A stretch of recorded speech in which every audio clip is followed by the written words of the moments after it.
Hello, welcome everyone. You're filing in here. Welcome to the Brooklyn Rail's 681st New Social Environment. I'm Carolyn, a programs associate here at the Rail, and I have the real pleasure and privilege of being your MC today for a conversation featuring Liz Collins, Julia Bryan-Wilson, and Ksenia M. Soboleva. We are thrilled to welcome poet Rebecca Teich here to close today's program. Before we get started, the Brooklyn Rail acknowledges Black Lives Matter and that here in New York, we are on Lenape-Hoking, the unceded land and waters of the Wappinger, Canarsie, Munsee, and Lenni Lenape people of the Delaware Nation and Shinnecock Indian Nation. We recognize land acknowledgements are not a replacement for actual necessary decolonial work, but a reminder of place of the legacies of dispossession and enslavement that sustained and enriched the stolen land we are speaking from. And now to introduce today's guest and host. Multimedia artist Liz Collins works fluidly between art and design with emphasis and expertise in textiles. Collins has been the recipient of many honors, and her solo exhibitions and installations have been presented internationally, including at institutions such as the Museum of Arts and Design and the Tang Museum, among others. Curator and critic Dr. Julia Bryan-Wilson is professor of LGBTQ art history at Columbia University. She's the author of multiple books, including Fray, Art and Textile Politics. Her book on Louise Nevelson is forthcoming from Yale University Press in 2023. And our host today, New York-based writer and art historian, Dr. Ksenia M. Soboleva, specializes in queer art and culture. She holds a PhD from the Institute of Fine Arts, NYU. Her writings have appeared in the Brooklyn Rail, Bomb, Hyperallergic, Art Agenda, and various exhibition catalogs. She's currently the Andrew W. Mellon Postdoctoral Fellow in Gender and LGBTQ+ History at the New York Historical Society and teaches at NYU. Thank you all so much for being here today. I will turn it over to you, Ksenia. Thank you so much, Carolyn, and thank you to everyone at the Brooklyn Rail for making this possible. It's always such a pleasure. Thank you, Julia and Liz, for joining, and congratulations on what looks like an incredible exhibition. Maybe we can pull up the slideshow now so that our viewers can take a look. I so wish I could see it. It is in Rochdale, UK. Yeah. I have so many questions, but I wanted to start by asking you how your collaboration began, because I've known Liz socially for a while, and I know Liz's work, and Julia, I know you primarily through your work, and in 2017 you published the brilliant book Fray, which explored how textiles have been used to advance queer political agendas, and it seems to me that Liz is a perfect case study for that. So I'm curious, when did you meet? How long have you known each other? Is this your first collaboration? Well, I think I'll go first, if I might. Is that okay with you, Liz? Sure. Yeah, well, anyway, I also want to thank everybody at the Brooklyn Rail for organizing this. Such an honor and a privilege to be part of this exciting series. Liz and I met when we were both teaching at the Rhode Island School of Design in 2004. It was my first job out of getting my PhD, and Liz was already on faculty in the textiles department, and just as queer, younger faculty, I think we gravitated towards each other and quickly became friends, we became friends, and also we became intimately involved in a very sustaining and critical conversation about textiles. And I want to, and thank you, Ksenia, for noting that kind of Liz's work is not only mentioned in the book Fray, but also feels like a perfect case study. And I would go even further and say that actually part of what Fray was trying to do was think in a complex and textured way about all the different political and haptic resonances of textiles, and that it really came out of my conversations with Liz. So Liz is not just a case study, but actually is, in a way, Liz's objects and ways of making things and ways of making theory through making are kind of fundamental to how I came into thinking about questions of gendered labor and textiles to begin with. So that's kind of a very short gloss that has actually encompassed many adventures and continents. And I don't know, Liz, maybe you want to elaborate. Hi, and also thank you from me to the Brooklyn Rail and everybody here. I don't need to elaborate on that other than to say that we made a pact years ago when Julia moved away from Providence, you know, when we parted ways and she went to the left coast back when I was at RISD, that we would do an annual friend meeting. And it's really helped us sustain our friendship and our working relationship. And so, you know, other than everything she said, I just want to add that. And this is amazing that we got to do this project together. And, you know, the pandemic is a miserable, horrible thing, but it did lead, I think, to this kind of collaboration. Like it opened some areas in our lives to allow us to collaborate in ways that we weren't able to before. And this collaboration is going to move into another institution and another institution. So it's a really exciting thing that's happened with this show. Can I actually add, I just wanted to say one last thing. It seems important, but so we've had this intellectual conversation that also was a practical conversation, I guess, about materiality and fabrics and the properties of textiles, et cetera, and also from the perspective of being queer feminists. And also, one of your questions was, had we collaborated before in kind of official capacities? And the answer is yes, that I was part of a really important project that Liz commenced called Knitting Nation, and I was in one of the very first iterations of that as like a performer. So that was, I've been integrated into some of Liz's work before, and that has, you know, that was also very eye-opening because those performances were about the unveiling of textile manufacturing.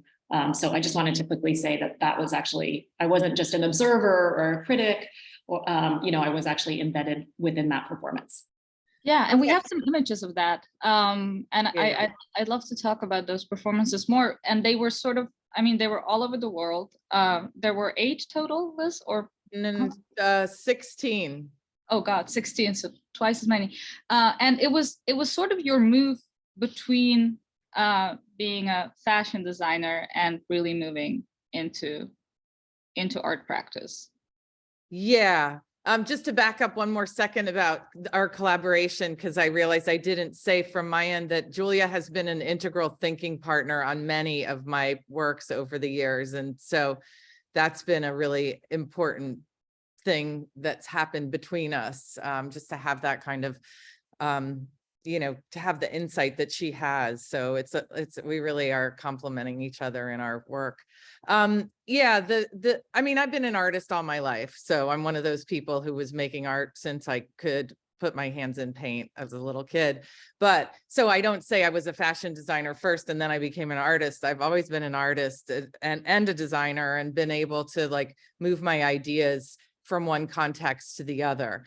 But I did focus on fashion in my graduate days. Like I went to RISD and got a grad degree in textiles. After getting an undergrad degree in textiles from the same department, I took some time away and then got this degree.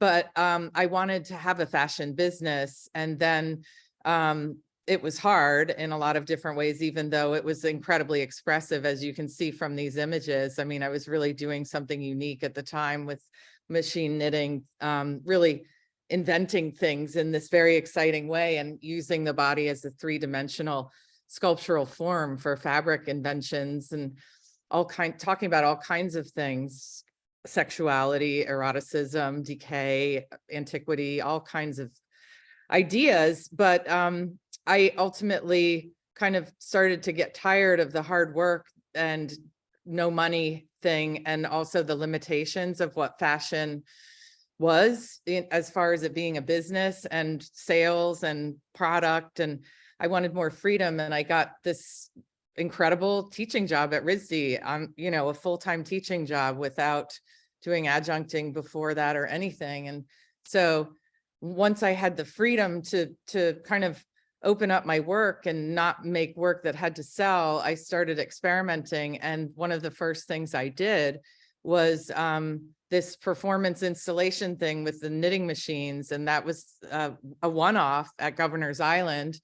And that's the performance that Julia was talking about. It was this event that Allison Smith did through the Public Art Fund called the Muster. It was the first major art project on Governor's Island, and that was in 2005. And it was called Knitting Nation Phase 1, knitting during wartime, because we were in the Iraq War then.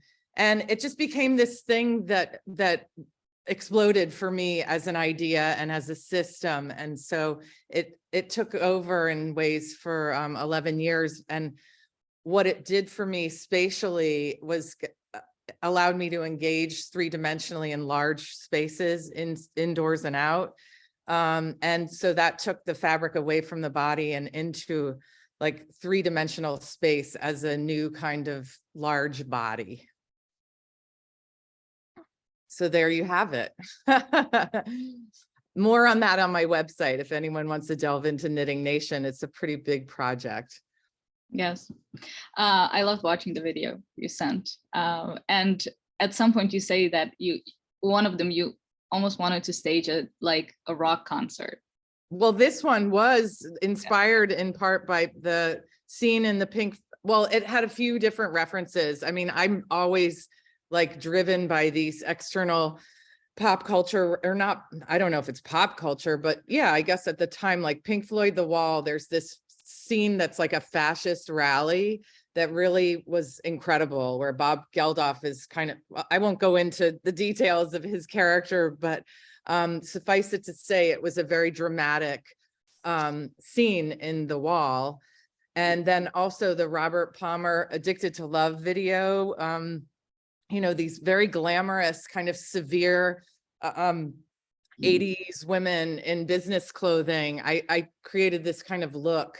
I wanted it to be like that, and also like a concert pianist, like a solo pianist alone on the stage, you know, under the spotlight. So that was this piece. And then there was another piece at the ICA Boston as well in the theater. I mean, to be given over the theater of a space like that, and just if given the opportunity to to take it over and make an installation, which is what Helen Molesworth invited me to do with that space, it was just like this magnificent challenge.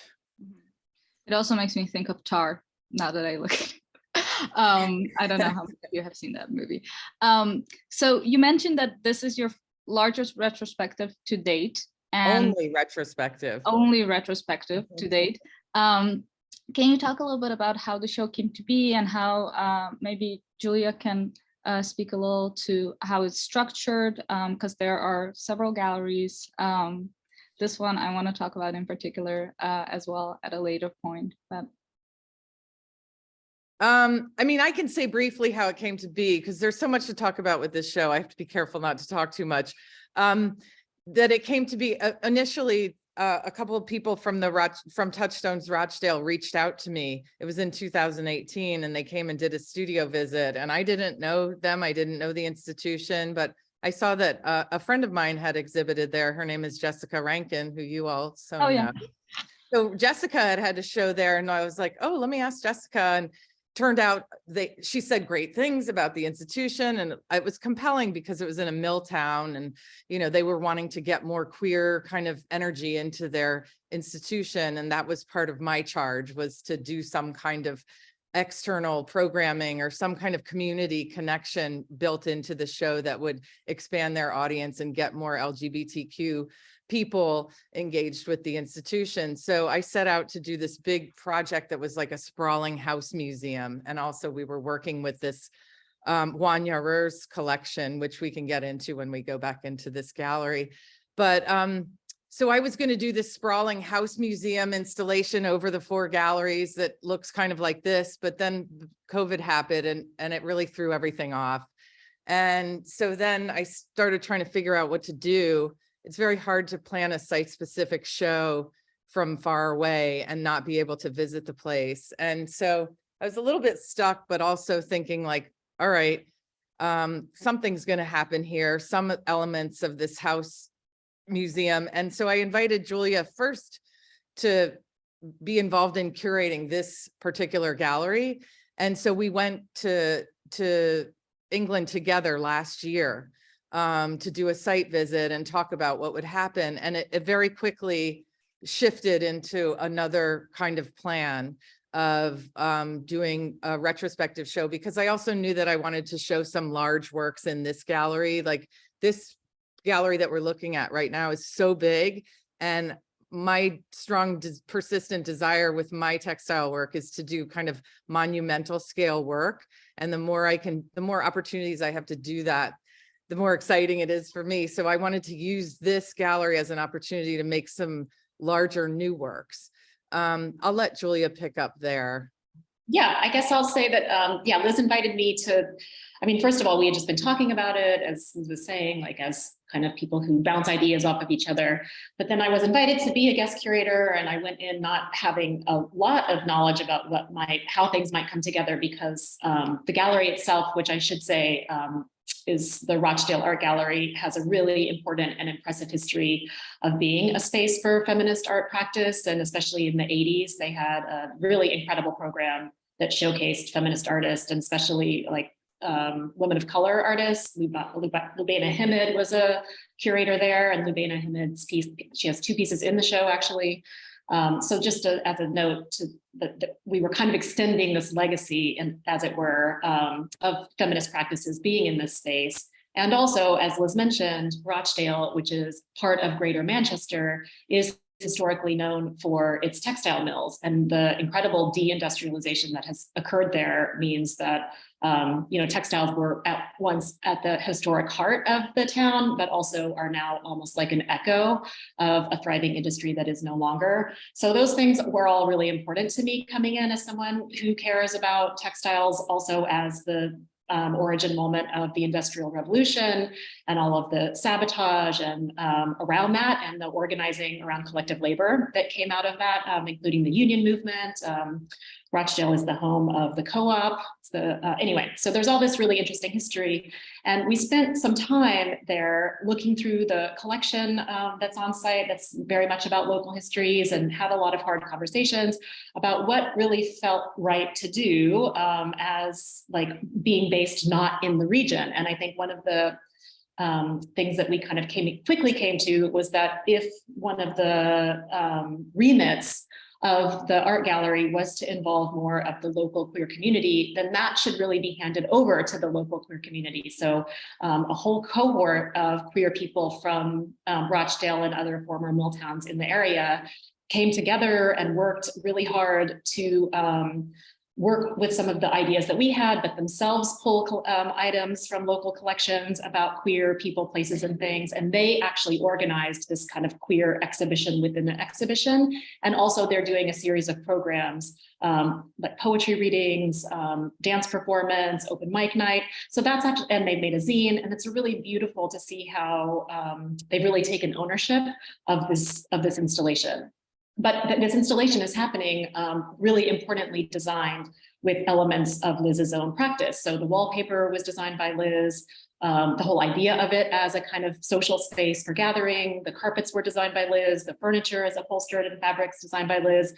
So just to say a little bit more about how we kind of conceptualize the spaces, it's 4 different huge galleries. And I really encouraged Liz to think about, wow, you're being handed all of this square footage. You've been wanting to make these big pieces for a long time. Like, let's really do that, make the big pieces that you want to make, put them within the show. They're offering you all of this space. And I think this is the moment for you to have a mid-career retrospective. You have so much work.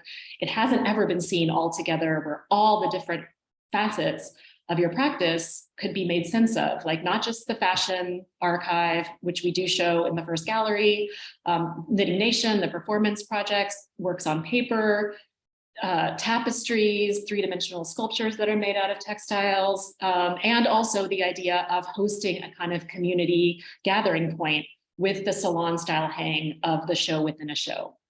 So maybe that's one way to just start the conversation. I think I also really was interested in how I thought of it was that the galleries, there's 4 and they kind of go in a row, had almost like an A, B structure of that, like galleries 1 and 3 were really densely hung and kind of busy with all kinds of archival materials. And that galleries 2 and 4 were more spare for like bigger, like more grand gestures in space that had a little bit more breathing room. So I also was thinking about the kind of rhythm of how a viewer would walk through this progression of spaces. Mm-hmm.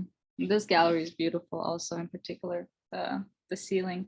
And also the queer people, places and things, the salon style is I think inspired by, Liz, your earlier project in 2018, Cast of Characters at the Bureau. Yeah, that's right. And you heard me mention earlier the system of Knitting Nation that emerged quickly, that, you know, from the Governor's Island project of the knitting machines and the people in uniforms. And I very quickly identify things that I create as systems if there are a lot of elements. And so the Cast of Characters show, you know, I didn't know it when I was doing it, but that show at the Bureau for General Services Queer Division, which is the only queer bookstore in New York City, and it's at the center in the West Village. That show did become, in my mind, after doing it, a system of like, okay, the container is thus, right? You see it here. It's like this Victorian era inspired kind of parlor, library. You know, I love that kind of idea of the room that's full of stuff that shows someone's kind of like who they are through their objects.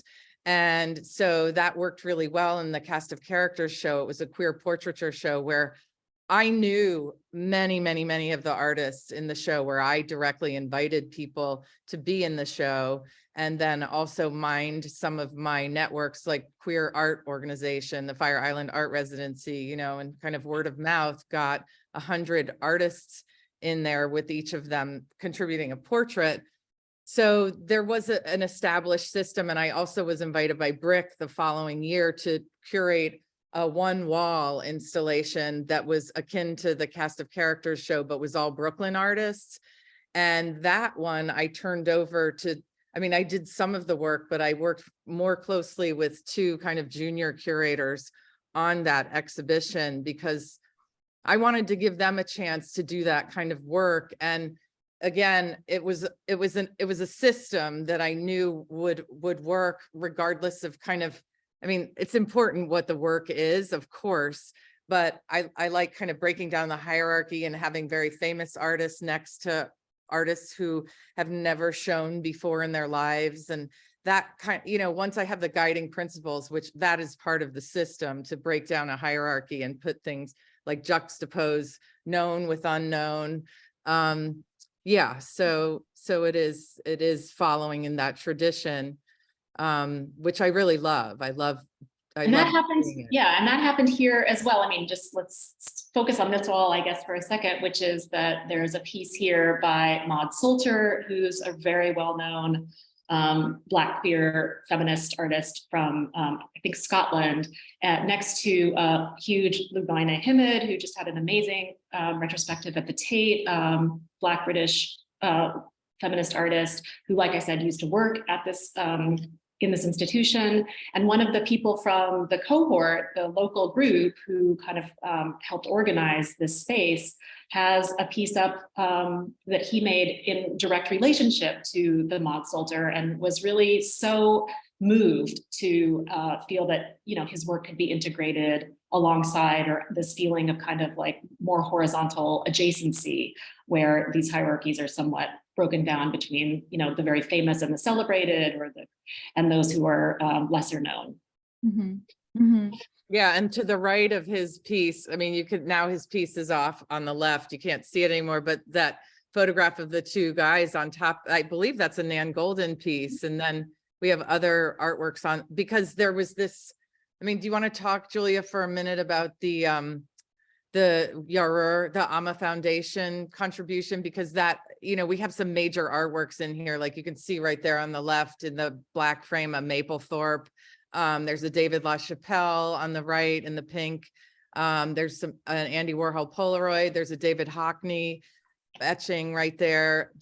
Will you describe that? Sure. So I guess, I mean, a while ago also, a very important collector who's based in Chile, who is mostly collects queer art, was interested in having a partnership with Touchstones Rochdale. And through conversations, it sort of emerged, and with me coming in as a curator, and I have a specific research interest in Chilean art and Chilean artists. So it became a kind of exciting conjunction of where things were aligning. So we got a bunch of loans from this collection and that were integrated into this salon style hang that, as I said, this kind of local cohort also chose objects in relationship to some of the more famous people who are on display here. And it includes a lot of Latin American queer artists. So Paz Razoriz, Jorge Eilson, a really amazing queer Peruvian artist who also works with textiles, and especially the form of the quipu or the knot. And there's a really beautiful example of an Eilson here. And it was interesting to me too, as kind of this is kind of more at the level of the implicit, not the explicit, but actually Juan Yaru and his family, they are a very well-known family in Chile because of they are one of the preeminent kind of textile families in Chile. And in fact, there's a whole part in my book Frey where I'm talking about Chilean textiles, and I discuss how in the 70s there was a kind of strike from below where they kind of socialized the textile mill in Chile, and it was this incredible moment of kind of worker solidarity coming together to kind of seize the means of production in terms of textiles. So it was an incredible opportunity to mine collections locally in these former mill towns, as well as from Latin America, and all being drawn together or kind of like woven together through ideas of queerness and textiles. Mm-hmm. Yeah, this history of labor is so important to your work, and also in Liz's work, it's a critical aspect that you don't hide the traces of your labor, like the stitch. Maybe we can look at some individual pieces, like the stitches are visible, and I think Julia, you've written about this. Liz, can you talk a little bit about that? And was that something that you were also very conscious of when you were making fashion items? Yeah, I mean, that's a big topic. I mean, just to go back for a minute to the oh shit, my backdrop just fell on me, sorry.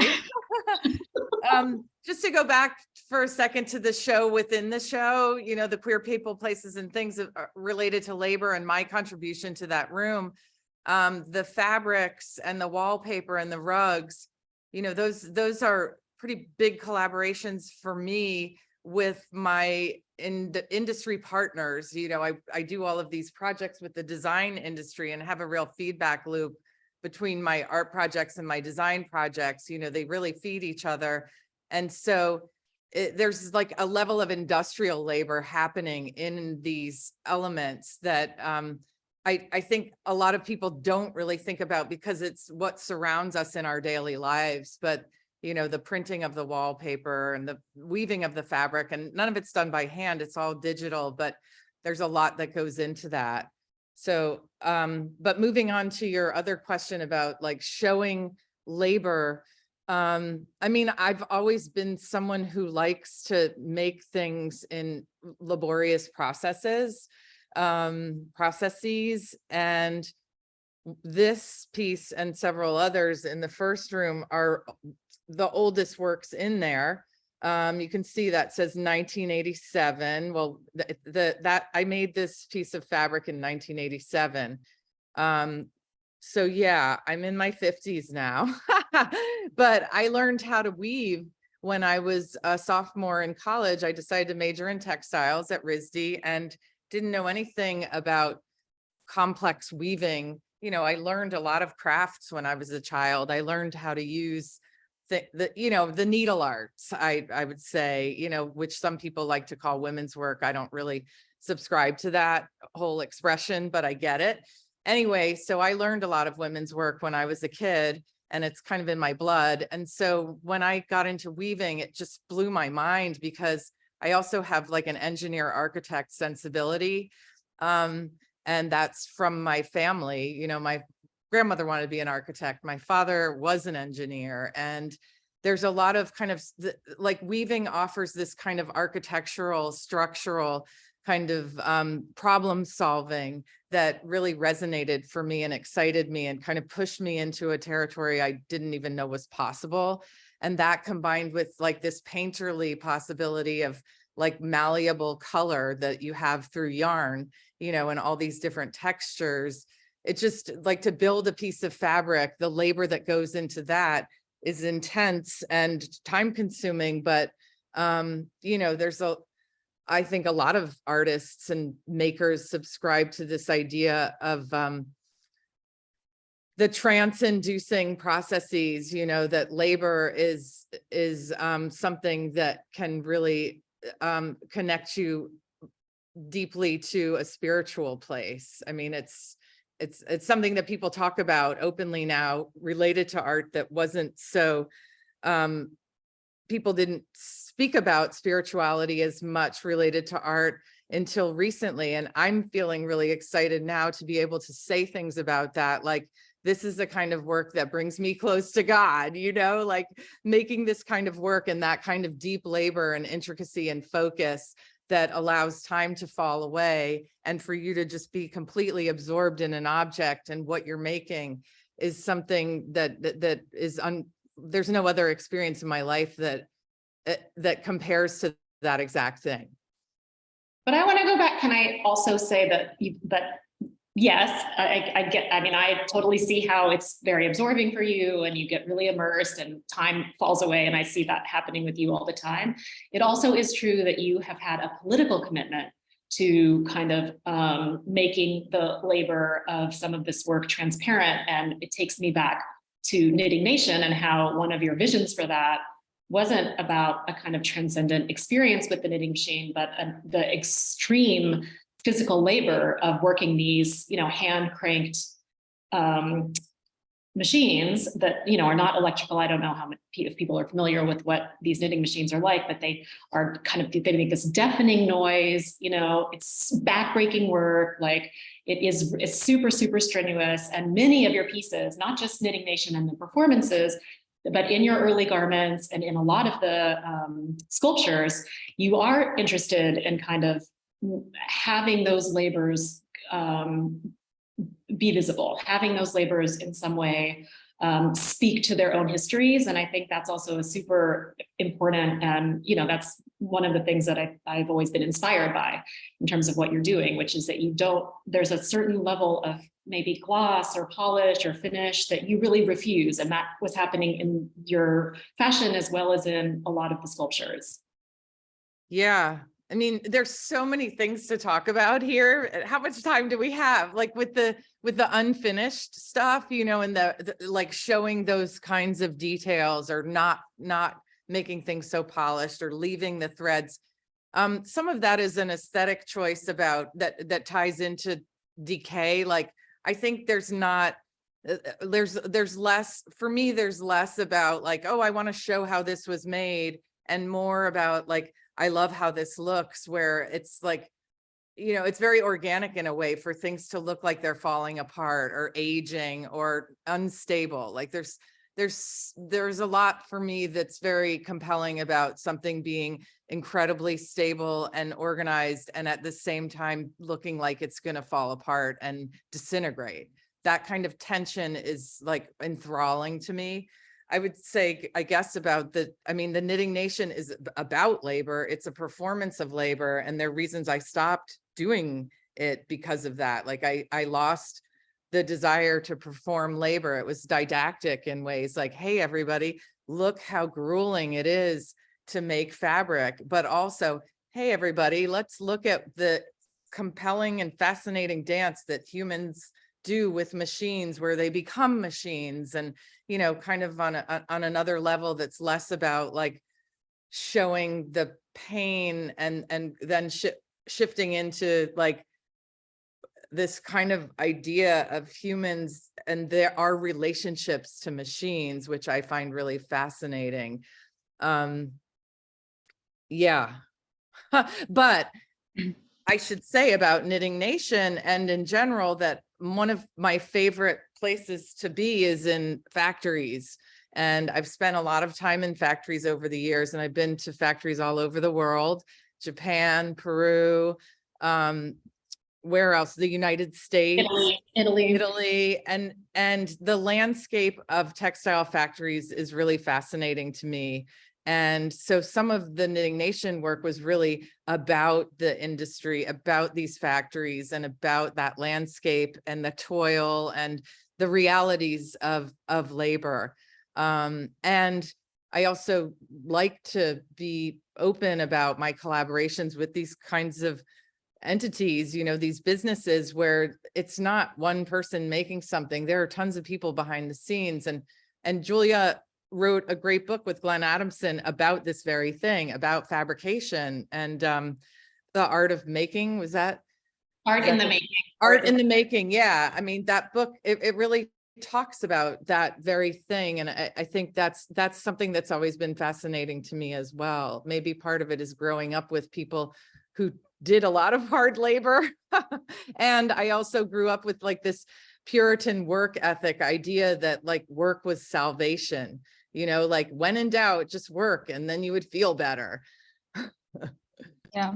And it negates this equation between textiles and domesticity. And of course, it has been dismissed as craft and women's work. I'm curious how you navigated that earlier in your career, because until recently, textile art wasn't receiving much attention or recognition at all.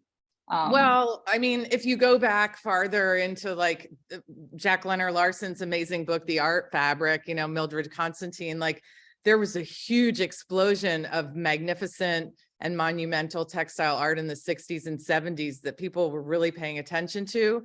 But then there were, I think things shifted. I can't talk in detail about that. Julia has a lot of information. Elisa Author, you know, she wrote a great book about this very thing. I mean, I grew up, well, I went to school at an institution that was very disdainful of the fiber art movement in the, you know, the 60s to 70s was very valid, but, you know, Magdalena Abacanovich, Sheila Hicks, all of these people from that era, Diane Itter, you know, these incredible artists, Ed Rosbach. Then we move into the 80s and things start to get cheesy, and there's a magazine called Fiber Arts, and then this whole kind of explosion of the artisan / craft person, and that whole market shifts things so that fabric gets a bad rap. And I learned that not to even use fiber in my description of who I was, like, or what I worked with. And the fiber art, it was like, ooh, you can't say that. And yeah, it's only recently, I think the Richard Tuttle exhibition at the Tate Turbine Hall did a major thing for textiles. People started paying attention because this famous man artist did something with weaving. But concurrent to that show, there was the, what's her name? I'm forgetting her name, but the show at the ICA Boston, the great fiber show that happened right around then, that really put fiber back into people's, you know, landscape of what was important to pay attention to. So there was like this great moment that's really pushed things along, and things like Julia's book, to get people to take, and Elisa's book, to like take this seriously. And there are tons of artists working now in fabric. And I'm one of those artists who's been working in fabric all my life. And I appreciate seeing what people are doing. And it's a really interesting kind of landscape now of like a lot of narrative work, a lot of like collage construction, like an artist like Eric Mack does such interesting, like, and Tuesday Smiley, like there are these artists who work with fabric now in this way that in some ways connects to like some of the work that I saw of Sigmar Polka, where he would just take 3 big pieces of fabric, stitch them together, stretch it on giant stretcher bars, and then the work is done. Mm-hmm. Mm-hmm. But I'm a maximalist, not a minimalist. So mine tend to be in that kind of laborious, overwrought category. This I know. Before we run out of time, I really want to talk about geometry and more generally, actually, abstraction and your choice of abstraction as a queer artist and how that relates to your queerness and your ideas about gender. Because there is, I love this discussion, abstraction versus figuration. Everybody at the Brooklyn Rail knows this. And the ways in which abstraction perhaps opens up more space for an exploration of non-binary gender as well. Yeah. Okay, where to start with that? I mean, you want me to? I can also say from my perspective, and then you can. Yeah. I mean, I think part of the reason that I came up with this title of Mischief, that's the title for the show, is because to me, Liz's work really mischiefs the boundaries between art, design, and craft. Or another way to say that is that Liz travesties the boundaries between art, craft, and design, which of course are overlapping spheres, but are often treated in the art world as if they're, these really distinct entities. And I think Liz's work also obviously traffics in the abstraction and has such an interest in vectors and in the pulsing, contrasting colors. Liz is an amazing colorist, but I think also that Liz kind of mischiefs or travesties the line between abstraction and figuration, because there are so many references here that are quite literal or drawn from the body. There's spider webs, there's veins. There was a kind of more Gothic period of Liz's work, which more kind of witchy and romantic perhaps. And that has transitioned away maybe from the organic or from seeing the geometry within the organic to things like this. Well, that still has this kind of fluid, flowing, blood-like motion. Anyway, to seeing, to much more graphic patterning that's often drawn from street signs or from the choreographies of everyday life. So to me, I think it's, Liz is the perfect example in a way of how so many queer artists and non-binary artists are also not interested in these strict divisions between abstraction and figuration. So yeah, you see these eyes, there may be crying eyes, or their wounds, or their vaginas, or their sores. There's so many references here. So maybe Liz, that's an opening for you to say a little bit more, because it's such a great and fascinating, wonderful subject. Yeah, it is. I mean, the fluidity is key, and I'm obsessed with fluidity to the point that, I use yarn to talk about fluidity, to represent actual fluids, or liquid. I'm very drawn to that idea of using this other material to represent something that's not a material. Water isn't a material. Water is an element, and I'm fixated on it in so many different ways. And so, how to create these kind of conditions that give you some kind of essence of dripping and spilling and oozing and gushing. And it's really fascinating to me to be able to do that with this material. I do think figuration and abstraction, striking that kind of balance, this is a perfect example of that, where it's super graphic and vibrating. And this isn't a complete abstraction. It's supposed to look like a mountain range with kind of electricity pulsing along the horizon. And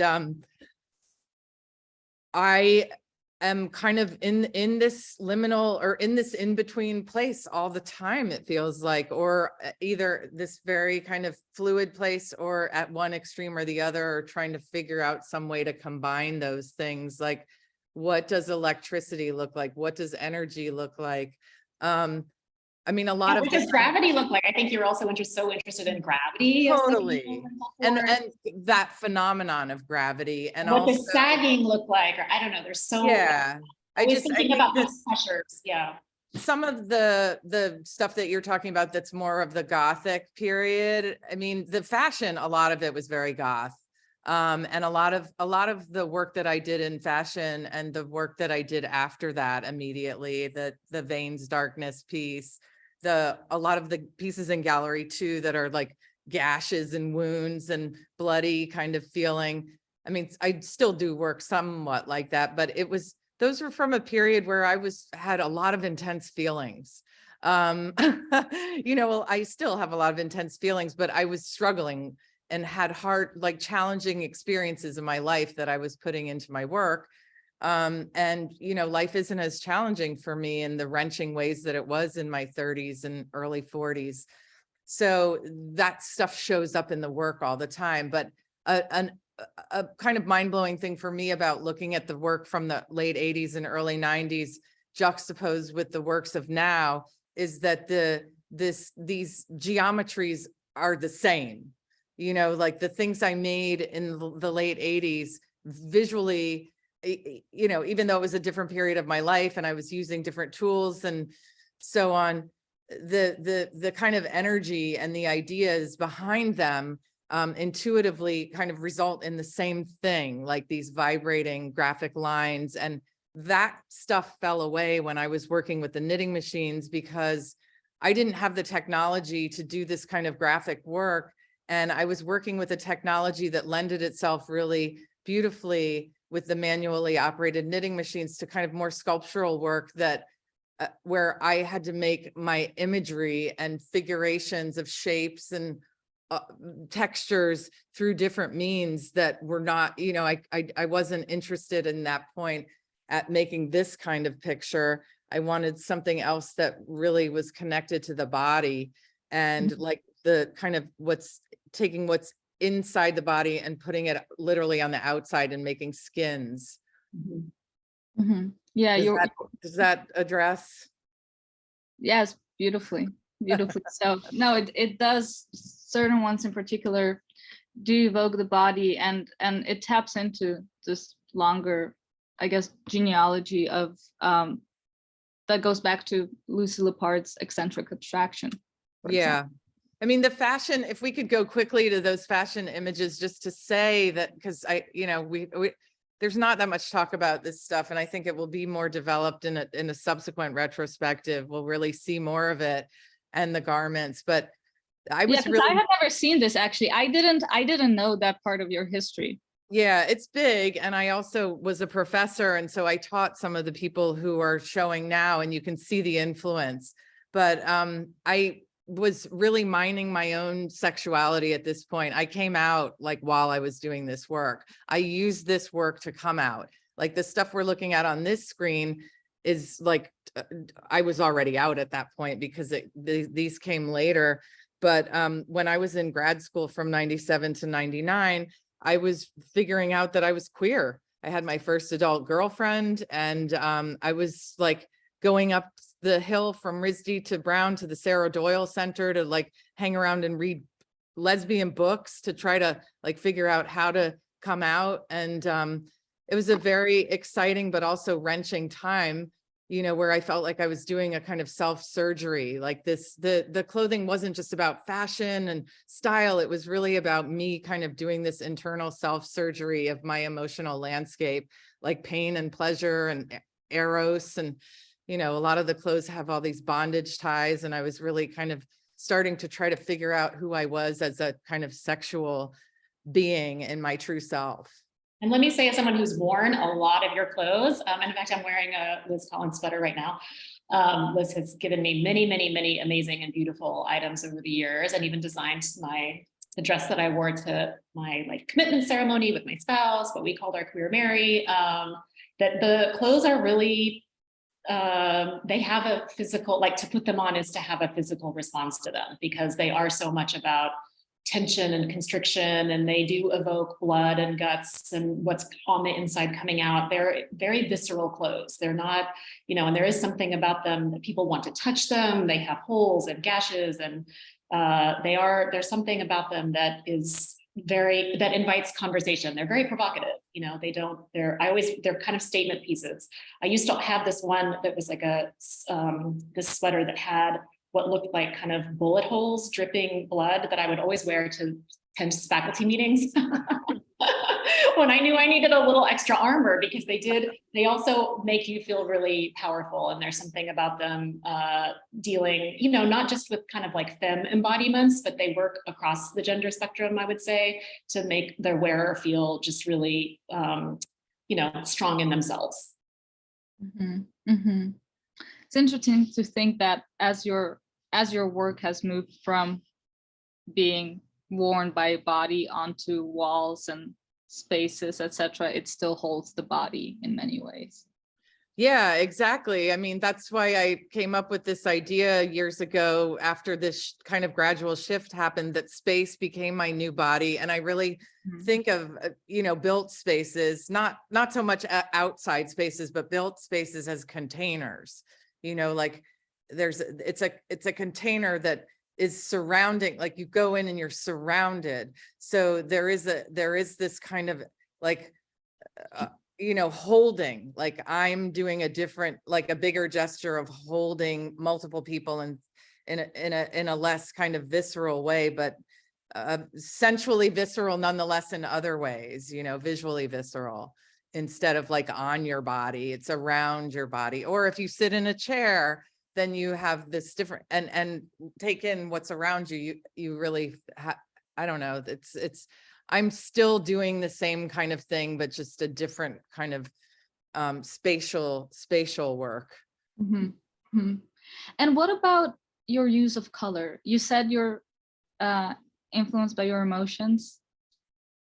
Yeah, I mean, color's always been a really intuitive thing for me. There are times when I don't work intuitive. Well, I might start with an intuition, like when, looking back at the fashion collections, that was the kind of work where I really would set a palette and with materials and color and a theme, so I could like keep blinders on, have restrictions. I mean, in general, I'm very interested in that idea of restrictions and how when you have a smaller group of options to make something, it allows you to be more expansive, because you kind of eliminate that decision making that happens with more options. And those are things I learned along the way. Like, when I was weaving and I was in undergrad, I did an internship in Italy and I worked with this very incredible visionary designer named Luisa Cervese. And she looked at my work and it was so multicolored, all this woven stuff. And she was like, what if you just worked for 1 or 2 weeks just using white? Don't use any of the other colored yarns, just strip all of it away and just use white and see what you get. And it really changed things for me to do that. And that was one of my, pivotal moments where I started to see like, oh, this is what limitations can do. That's what this is about. But color, I play games with color. I like to create things that vibrate. I like clash. It's just something that I think is deeply embedded in my being. Like I was the kid who was wearing the red and maroon garments as an outfit, and someone like across the cafeteria was like, you don't match, like I love that kind of the friction and tension that comes from putting like hot colors together like that. Yeah. Disorientation. Yeah, I mean, I'm very drawn to those, Julia mentioned the like signage, like the things on the back of ambulances and trucks and on the highways, all of these kind of vibrating graphics that are contrasting colors. And what they immediately do to the eye is they make you see the thing. It's a device. They're engineered, they're designed to do that. Yeah. And so that's, that's part of my MO is like, intuitively kind of having that language. That's like my vocabulary of like, of putting forward that message of getting someone to pay attention. But sometimes, but this is a great piece to go back to the question of kind of abstraction and figuration. Because this piece, I think even without the title, we would know, or you would get a feeling that this references flames and conflagration. And there is a significant element in Liz's work that have to do with climate crisis and emergency. And we could talk, the wallpaper, for example, looks like flowers, but it's actually this like, that there's also an overlay of patterning there that's about like temperatures rising and kind of escalating sense of alarm around the state of the environment. But so this piece, you know, a lot of Liz's colors to me are kind of non-referential, but some are quite referential. And yeah, this, I'm not afraid to be literal. I guess that's part of, and that was another thing. I felt like my brain was kind of colonialized at school, and I'm trying to decolonize all of the things I learned about, like, don't be literal, you know, like I was always fighting against that. Julia, you were still saying something or no? oh, I think this piece is really beautiful. It's hard. If we could go back to the detail, it's some of these things that they really reward close looking in person. And I know that not very many people can go all the way to Rochdale, but some of these pieces are the meticulousness with which they're crafted is so evident. And some of them, there's the procedure that Liz has undertaken involves I mean, you can talk about this, Liz, but in terms of the area, you know, this creates a shadow from behind because there's part of the weft that's missing. Do you want to talk about that? Because that's important. Yeah, I mean, there's a whole, many of the works that I've made are deconstructed. They're like intricately constructed in layers, and they're designed to be deconstructed. So that creates this kind of the chaos and order and the kind of decay. Can you zoom into a closer? Or I think there's a detail slide. The next slide is a detail. But so I work with industrial mills and make these fabrics that have layers. And because I know weave structure, I'm doing that kind of work with the mills. I'm not simply making a picture. I'm trying to create these multi-layered fabrics that are designed for me to go in afterwards and start cutting them. Like it's kind of destructive, and it feels crazy to some people when they see it, like you're going to cut into that incredible expensive fabric. But it's designed to be destroyed in a way so that like the layers beneath are revealed as these like refined, I don't know, the next slide, there we go, there it is. But, you know, inside, like the body of this fabric inside is this very delicate sheer silk that you can see through. It's the yarn is like hair. It's finer than hair. It's this very fine black silk. And so once you start cutting away at the layers, you reveal that kind of filament inside. And there's a kind of excavation that happens that I'm interested in, that I think some ties into some kind of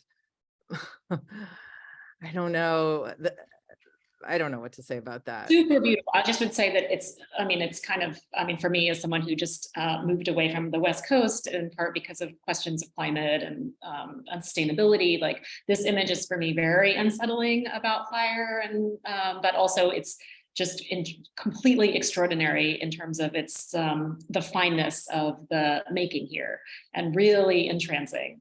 And so I think it's this, and I think a lot of your work, Liz, is about this dynamic between kind of what is repellent and what is stimulating, you know, or like what it means to make something that is supposed to be, you know, say caution or look away, and you make it so kind of the tactility of it invites even more looking. So right. I think always is kind of like, yeah, this constant tension between sort of a repellent gaze, but also a kind of entrancing look. That like it's the, you know, the old expression, attraction, repulsion, right? So for me, it's like agitation and seduction, like right. Those two things kind of going hand in hand, that duality, or maybe, you know, it's a duality that I think of, where you're like, come closer, it's so alluring, but also like there's a lot of agitation, and I'd say violence and anger, you know, like I mean, I'm invested in beauty and see the beauty of strong emotions, even though they're scary. But there's also still an erotics to it as well. Always. How do you feel about people touching your work? Let's say I was seeing this exhibition. Yeah, you're not supposed to touch work. I for a while, I mean, I've softened about this. I might have already said this to you before, either of you, but like, I used to have a chip on my shoulder a bit about people touching textiles, because I started thinking like, no one would do that with marble. No one would do that with a painting. No one would do that with other things that men worked with. I felt like it was kind of a violation of the feminine body for people to just feel like they could take ownership that easily of an artwork by touching it, like kind of crossing that boundary because it, because it was fabric. And I was grumpy about it, but then I kind of softened and let go of that, because I realized that these things are so alluring. Of course you want to touch them, and we're surrounded by fabric every day. So I see the other side of it now. I'm looking from the other side and being more gentle, like, yes, we all live with fabric on our bodies. We all sleep in fabric every night. So there's fabric in every minute of every day for all of us, except for when you're in the bathtub. But so when you see fabric in an art context, of course, you're going to want to touch it because it's so familiar and accessible in your life. Well, please don't. But If I you go don't to like it. You're not supposed to do it though. I mean, Touch there are everything. You can sit in the chairs and caress them, and you can caress the rugs, which have actually a fun component because of the way that the nap goes. You can make like designs in the carpets that Liz has designed. But I think that the delicacy of Liz's work is, like I would just ask, please, if you go, please don't touch it. Well, I think it's another kind of tension that I'm playing with. I mean, I like to play these kinds of games, like putting furniture in a museum, and people get confused about, oh, should I sit on it or not? Like there's that game happening and that kind of tension. Oh, making something so incredibly seductive materially that people want to rub their hands all over it, but it's hanging on a wall like a painting. What are you supposed to do? It's a problem. And there's that kind of level of friction going on between me and my viewers all the time. Yeah. It's true. And actually in installing the show, we ran into many moments that were almost comic, and how Liz treats her work, and that kind of like, just an incredibly, you're just really in there with the work, like, oh, let me get the scissors. Oh, let me just comb this out with my fingers. And then of course the people in the institution that have been trained, and rightfully so, to really think about conservation and preservation and, following protocols, et cetera. So there was a lot of, I think, kind of tender clashes around how this work wants to be treated, and actually how different audiences are gonna interface with it. Mm-hmm. So that Liz is gonna have a necessarily really different way of engaging as, compared to somebody else, even the people who are handling it to install. So that was actually those moments are always really telling, these moments of kind of when the work enters the institution, and how it's, it circulates in a really different way and is actually becomes an almost other thing to itself. Mm-hmm. Tender clashes. I love that phrasing in relation to Liz's work. Well, it was very respectful, but also even Liz, you're the archive of all the fashion stuff that you would just kind of put in manila folders, and the things were scotch taped together, and, not like, and then trying to sort through all that stuff and kind of present it so that it was legible to an audience. And, those are memories for you of your life, but for me as like a curator and a historian, trying to, make them part of a larger narrative. It was actually, it's complicated and can be sometimes really challenging, but also, just to see how you would treat a clipping versus how an institution, or an archive might treat a clipping. Like if you go to the Getty Research Institute and everything is, you have to have gloves on. And I mean, all of this really precise way that the body is meant to interface with the historical artifact. I mean, I've had that with I gave pieces to the RISD Museum that then I came back to see and wasn't allowed to touch, which was really crazy. I mean, I had to touch them with gloves on, and it was so weird to not be able to touch the thing I made anymore unless I put gloves on. But I respect that because they're trying to preserve the work. Yeah. We are running out of time, but we're going to open it up to questions. And also for anyone who wants to see Liz's work closer to home, you do have an exhibition coming up at RISD, which opens. Well, that's in 3 years. So, Years. So stay tuned. yeah, that's in 3 years at the RISD Museum, a bigger retrospective. But meanwhile, I have some great pieces in a gallery in Southampton right now called Jeff Lincoln. And yeah, I keep, my Instagram has like my doings. So if anyone wants to look on my Instagram, I think they posted it in the chat. You can find out more about what's happening next. Excellent. Thank you so much, Liz and Julia. I have to hop off in 5, but this was such a pleasure. And thank you to everyone for attending. Yeah, thanks. Thank Are we you doing so some much. questions or we're wrapping it? Oh. Yeah. Thank you. Thank you so much. I know Ksenia and Julia, you have to step off, but Liz is going to stick around for some questions, followed by our closing poetry reading. So please stick with us. And we have just a couple questions. If anyone does have a question, you can raise your hand or put it in the chat for us. I'm going to turn it over to our friend GE first. Is he here for his question? Or I can ask on his behalf.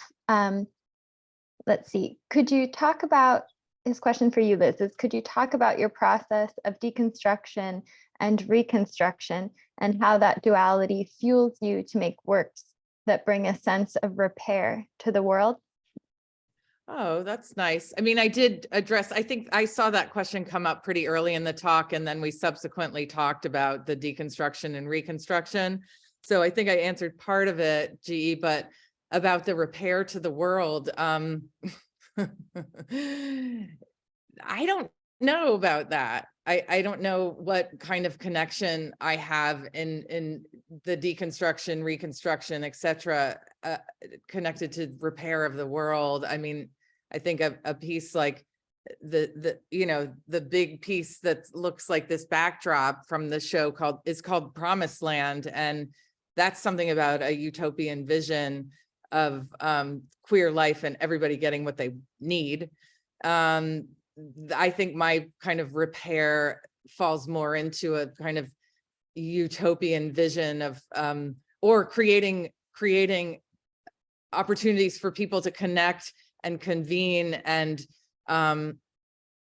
maybe there's a kind of healing that happens through color and these spatial experiences that is about feeding someone, less about repair and more about kind of giving some kind of warmth and joy and pleasure and connection through the work.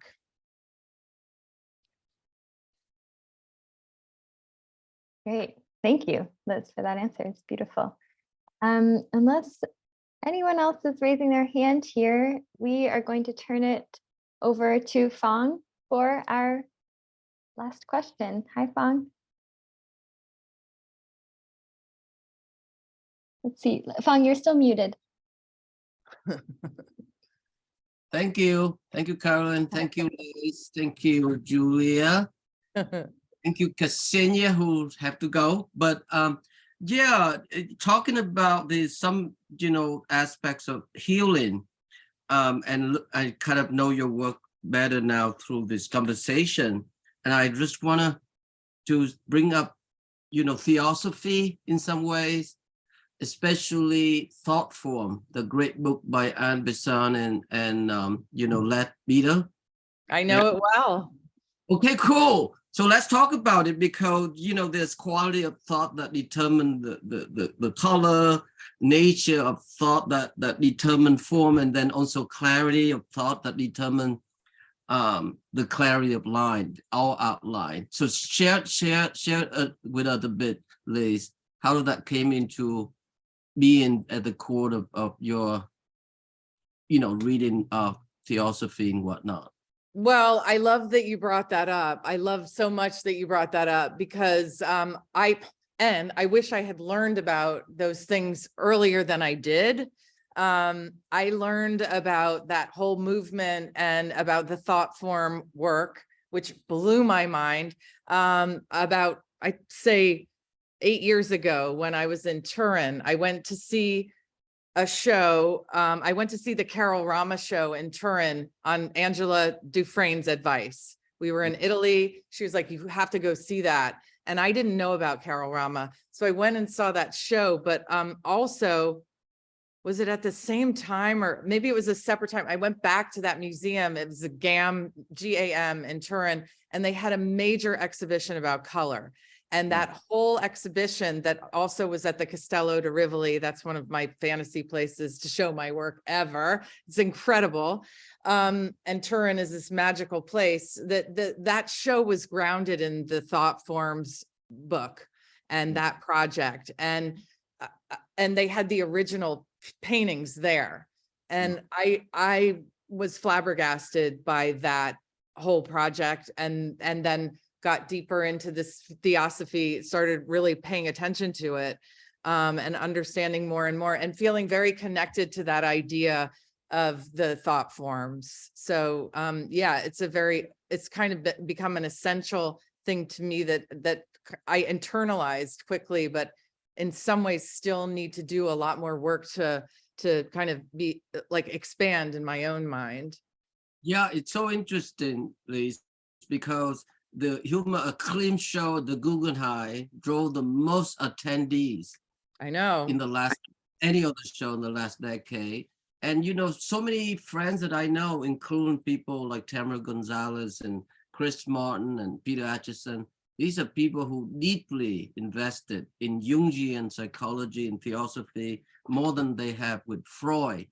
The hard line of the certain Freudian analysis doesn't quite do well with these people's thinking, because we all split into one half the anima and the other half is the animus, you know? So the work, I'm just happy that somehow theosophy is in the mix again. Yeah, I mean, it's this time we're also desperate for spiritual depth in our lives, and so many of us were brought up in this kind of with a not a vacuum, but like the wrong traditions, right? Like so many Americans, like we didn't have the kind of spiritual education or environment that we needed. Like I was hungry so many years for some kind of something that resonated with my spirit, like paganism, when I learned what paganism was and read the Myths of Avalon, and then went and got Drawing Down the Moon and started understanding about witchcraft. I was like, oh, these are my people. Like I didn't understand what church was all about. Like it never. So I think now we're in this place where like everyone's on the witchcraft bandwagon, which, you know, you can disdain that as like, oh, it's trendy, but it's coming from this very authentic place of people needing ritual, people needing something more than convention offers, into this whole other world of spirit that is not something anyone can explain by science. It's super true. I will send you the link that we did a fabulous topic on this. It's called Green Hermeticism, with the late Hakim Bey, also known as Peter Limbo Wilson. I have his book from your last event at Art Cake that I haven't read yet, the Temporary Autonomous Zone. Yes, that's right. I bought it. Cool, Liz. Well, Yeah. Congratulations. I feel that we don't need to subscribe or entirely submit it to one, you know, so-called dimensional Hitchcock model. We can be foxes, you know, and open up to that kind of four-dimensionality. Yeah. Terrific. Congratulations. Thank you. Well, it's a tremendous pleasure to have done this with you all, an honor of all kinds. I'm just thrilled and happy to be part of the Brooklyn Rail Archive now. Yeah, I can't wait to see it. I will definitely go to see the show when it reaches Rhode Island. Yeah. I should say to anyone out there who's hungry to see some of my works in person in New York City, Candace Mady has some pieces, and she's a go-to person in the city who has access to a lot of my work. So Candace Mady Gallery, you know, you can check in with her. Will do. Thanks. Will do. Yeah. Thanks, Liz. Back to you, Carolyn. Gracias. Amazing. Thank you, Fong. Thank you so much, Liz, and everyone. We have a wonderful tradition here at the Rail of ending our community events with a poetry reading. And today I'm super thrilled to welcome our poet laureate of the day, Rebecca Teich, to the stage. Writer and curator Rebecca Teich is a PhD student at the CUNY Graduate Center, the co-curator of Desperate Living series with Rye Dunn, which everybody should check out. She has curated the Segue reading series and has been artist-based teaching poet in residence. Teich's writing has been featured in the Tiny Mag, No Dear Magazine, Poets.org, Nightboat Resonances, and several other places. Teich's first chapbook, Caffeine Chronicles, was published by Portable Press at Yo-Yo Lab. Thank you, Becca, so much for being here. I'll turn it over to you.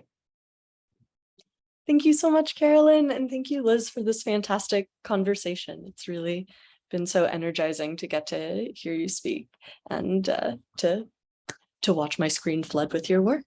So I'm going to read a piece called A Brief History of Bed Building. I only work in words, but this is my kind of fabulous attempt at talking about object making and history. So thank you, guys. It's one thing to invite someone into your bed. It is another to proclaim that you can build one. As the city was awakening unto itself, the rattles of the giant of real estate could be heard from all ends. Abandoned storefronts, dilapidated amphitheaters, empty office spaces, broken in public and habitation were soon to be swept up in the mighty fist of commerce, speculative economy, and investments metabolism. The history of sexuality is marked with the negotiation of property relations, of queer smuggling and leather perversions that have no patience for maintaining the border between public and private. You had never built a bed before. In fact, you had barely built anything with your own hands. You paused and discussed the necessities of the bed. While initially in the history of the bed, it was used to mark out a space of sleep and solace, it signified the space of an individual to be unconscious and alone to oneself and not in gathering with others. They were meant to be dirt-free, cleaner than the ground. Later on, beds became more elaborate with the institution of mattresses. They were raised boxes farther from the ground to prevent crawling things from infiltrating, to not be disturbed in one's slumber. These beds, though, had to be rendered otherwise. Their use was to withstand fucking and beating in units that exceeded the dyadic weight of the couple form. They had to look good enough to cultivate desire, imaginative enough to catalyze scene-making and enticement, and durable enough to withstand the force of fantasy come to fruition. It was apparent that you were inclined to form over function, and to function over form, so it was decided that building the beds would fall on your shoulders. There are hunters and there are gatherers. A, from her weekday homestead in Providence, would peruse the Craigslist free page looking for mattresses, blankets, pillows, cushions, futons, and the like. Then she would connect B and C, both with someone who would let them pick up the goods that same day. They would cart themselves around the boroughs, gathering materials that they'd deposit at the spot. It was then on you to use whatever was found, along with some bedbug plastic covers and duct tape, to turn into a bed. The economics of the bed links us with the origins of the word oikonomikos, the Greek term meaning house plus management. It was a way to order people within the home space, in a way seen as ritual, normal, and sensical, in spite of its total arbitrariness. Their children's beds, twins, queen, king, etc., all aligning their size to your age and role within the nuclear family. There was a while in your early 20s when the symbolic stakes of the bed felt too loaded, and you couldn't sleep with anyone in one. You vied for bathroom stalls, basements, libraries, rooftops, or even the floor or futon next to the bed instead. Perhaps you were too inundated by an enforced curriculum of canon that involved bed as euphemism for love, power, and empire. In the Odyssey, the bed is a sacred place of Odysseus and Penelope's reunification. You wanted nothing to do with the hetero couple and the bed throne of power. You did not want epic. You wanted the confounding. You got to work. You took a dilapidated mattress and layered soft cardboard atop it. Then you arranged a smorgasbord of pillows. You gathered sheets and folded them. Finally, you duct taped down the pillows and, in a team of two, slid a plastic cover over your handiwork and covered it in a black sheet. Duct taped down the rest and consulted some others on which blanket to top it with. One can think back to the rare spaces where people who are unrelated and unmarried can sleep side by side. Sylvia Federici's Caliban and the Witch comments on how, in the transition from feudalism to capitalism, the European peasant class, who had newly arrived into the urban centers in the ongoing everlasting wake of proletarianization, were encouraged to spy on their own neighbors, to police and report cheating, homosexuality, and sex work to the authorities. C storms back in with 2 futon frames, a green foam pad, 2 yoga mats, and a mattress with bloodstains. Another image emerges too of the lesbian nun, one of such Benedetta getting her time in the spotlight with a new film that remains astonishingly true to a rigorously researched book. There, people related by desire and devotion lie in bed nightly side by side. Oftentimes, these beds were thin, unadorned, uncomfortable, and individuals were separated by sheets hanging vertically. Only the elderly would have privacy. Sometimes, if one were sick, she would be granted a novice to keep her company and tend to her, to touch. Touching is never private, only thinly veiled. Someone lifts up 2 green blankets covered in roses as another uses thick black ink to paint a giant cross on the wall. You ready another bed in a similar scavenging way and line the 2 next to one another against the wall, imperfect twins separated by a St. Andrew's cross and confession bench. One of your favorite tales that one of your lovers tells you is of the time she was involved in a 4-person relationship, and one of the members built a bed that could accommodate all 4 at once. To delight you, she offers up a description of her coming home from the store with a box of donuts, tossing them towards the 3 hungry figures lying prostrate in the bed, their faces, mouths, hands chirping upwards to receive the treats like sea lions at a zoo. Later that night, you pass by 2 people slowly placing clothespins in a neat line down someone's genitals atop a bed that you, with your own 2 hands, had readied, and felt something as close to parental pride as you'd ever felt. Thank you. Thank you so much, Becca. That was amazing. What a day, what a conversation. Thank you so very much, Liz, and Julia and Ksenia. And thank you all for joining us today. We'd also like to thank the Terra Foundation for sponsoring our NSE program for their support of our growing archive. You can view today's event and our full archive on the Rails YouTube channel. For the past 22 years, the Brooklyn Rail has provided a platform for the arts, culture, and politics through our monthly publication and public events, like our daily NSE. Please check the chat for a link to donate to support the writers, editors, and operations here at the Rail.